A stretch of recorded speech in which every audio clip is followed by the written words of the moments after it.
In 2007, a group of high school students in Aomori, Japan, stumbled upon a chilling internet legend, the Red Room Curse. It was said that anyone who encountered a strange pop-up on their computer showing a red door, while a robotic voice whispered, "Do you like the Red Room?" would soon be found dead inside their home, their walls painted in blood. 16-year-old Koji Nakamura didn't believe it. He laughed it off as nothing more than a silly rumor. At a sleepover with his friends gathered around, he decided to test the legend. He searched for the cursed pop-up, and when it appeared, his friends laughed, not knowing what he had just unleashed. By morning, Koji was found dead in his bedroom. His computer was still on. Written across his walls over and over again, in what appeared to be his own blood, were the words, "I like the Red Room." His friends swore they heard nothing unusual that night. Some quickly deleted their browsing history, refusing to ever speak of it again.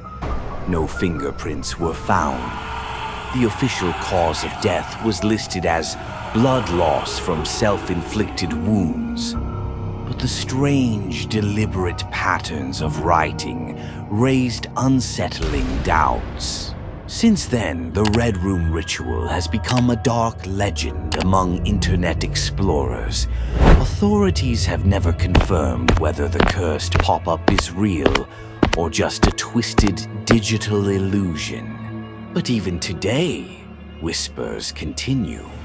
Strange deaths have been quietly reported in Tokyo, Osaka, and even Seoul, with the same haunting phrase scrawled across the walls, "I like the Red Room." We make fun of little kids for one thing, leaving lights on everywhere. The only time they turn them off is with their parents. They feel safe, so very safe. I'm the monster that lives in your closet. I'm friends with the one under your bed and the one in the shadows. When you see us, you flee to your mommy and daddy. But we're not here to hurt you. We're here to protect you. If you think we're scary, just wait till you see their true form. They masquerade as one of you, and you can never tell. You humans must be blind. Your true monsters sleep just down the hall. They pretend to love you, but it won't last. They try to convince us to let them in. But don't worry, we really love you and we will protect you. So when you see a shadow flit or a figure in the closet, remember, we scary monsters protect you from the human ones. So you're safe with us, for now. The alley was a black vein through the city, and Clara's heels clicked sharply as she hurried home. Footsteps echoed behind her, heavy and deliberate, matching her pace. She quickened her stride, heart thudding, but the steps stayed close, squelching like boots in wet mud. Glancing back, she saw nothing but shadows, yet the air reeked of copper. Her hand grazed the wall, coming away sticky with warm blood. The footsteps stopped when she did, and a low, guttural hum vibrated through the dark, whispering her name.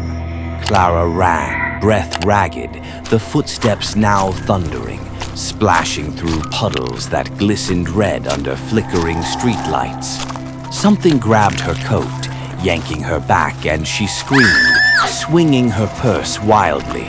It connected with nothing, but the footsteps paused, replaced by a wet, tearing sound. She stumbled into a doorway, fumbling for her phone, its light revealing claw marks gouged into the brick, oozing blood. The hum grew louder, closer, and she felt hot breath on her neck, reeking of decay. She bolted again, reaching the alley's end, lungs burning. The street was silent, empty, safe. Clara sobbed with relief, turning to check behind her. Her own shadow stretched long, but it moved wrong, stepping forward alone. Its head turned, grinning with her face, eyes hollow, blood pouring from its mouth as it lunged. The old cabin creaked under the storm's howl, and Mark's candle flickered, casting writhing shadows on the walls. He'd come to escape the city, but the isolation felt wrong tonight. The shadows seemed to pulse, whispering his name in rasping, guttural tones. He gripped the candle tighter, wax burning his skin, as the voices grew louder, describing his childhood fears in vivid detail. A shadow stretched across the floor, its edges bleeding like ink, forming a figure with no face. Blood seeped from the walls, pooling at his feet, and the whispers screamed for him to run.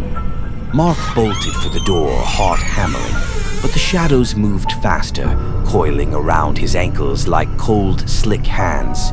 He fell, candle snuffing out, plunging him into darkness. The whispers turned to laughter, wet and cruel, as unseen claws raked his legs, tearing flesh in bloody strips. He crawled, nails splintering on the floor, feeling the shadow's weight pressing down, suffocating him. A voice hissed his sins, every lie, every betrayal, promising eternal torment. He reached the door, yanking it open, gasping for freedom. Moonlight flooded in, revealing nothing but an empty cabin. Mark laughed, shaky with relief, until he saw his reflection in the window. His shadow stood behind him, grinning with jagged teeth, its claws raised, dripping with his blood. It whispered one final word. Mine. And then